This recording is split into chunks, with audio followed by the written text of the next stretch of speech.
when I kind of went into doing the podcast, and this is the same with my own podcast, B2B Better, I like to go in very prepared. And it was the same back in my acting days. I would make copious notes on scripts, and, go over lines over and over and over and over again. I wanted to know exactly what I wanted to say, before I got up on stage. And it was the same with the podcast. I'd write 20 questions, and then each question would have maybe 3 or 4 sub questions, that I'm trying to think like every avenue that this conversation could go down. So I was prepared.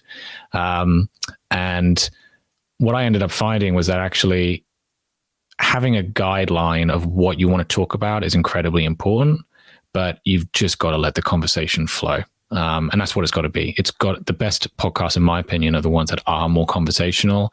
And, they have a structure because, without structure, it's chaos, but you're letting the conversation flow in the way it wants to flow. And it's okay if it goes off in a new, unexpected, exciting direction. Don't try and force it back onto the road that you've tried to pay for yourself if it doesn't naturally come back anyway. Just let it play out, and the content that you get at the end will be great. And if it doesn't, you'll fix it in post. Well, this is podcasting gold right here. So everybody listening, you've heard it first from Jason Bradwell. It's about the conversation. It's about the flow.